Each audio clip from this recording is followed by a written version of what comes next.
வணக்கம் ஆனந்தி. ராமநாதபுரம் மாவட்டம் மண்டபம் வடக்கு கோயில்வாடி மீன்பிடி துறைமுகத்தில் செல்வதற்காக கடலுக்கு நடுவே பாலம் அமைக்கப்பட்டுள்ளது.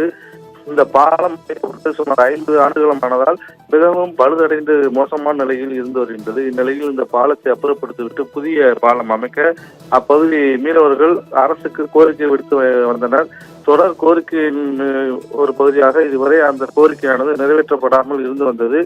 இந்நிலையில் இன்று காலை வழக்கம் போல் வடக்கு மீன்பிடி துறைமுகத்திலிருந்து மீனவர்கள் மீன்பிடிக்க கடலுக்கு செல்வதற்காக ஐஸ், மீன்பிடி வலை, உணவுப் பொருட்கள், குடிநீர் உள்ளிட்டவற்றை ஏற்றிக் கொண்டிருந்தனர்.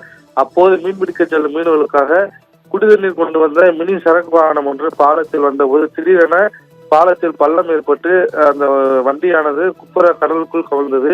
இதில் வாகனத்தில் இருந்த இருவரும் சிறு காயங்களுடன் உயிர் தப்பினர். மேலும் இந்த விபத்து காரணமாக பகுதியில் இருந்து மீன்பிடிக்க செல்லும் படகுகளுக்கு மீனவர்கள் மற்றும் மீன்பிடி உபகரணங்கள் கொண்டு செல்ல முடியாமல் மீனவர்கள் பெரும் சிரமத்திற்கு உள்ளாகினர்.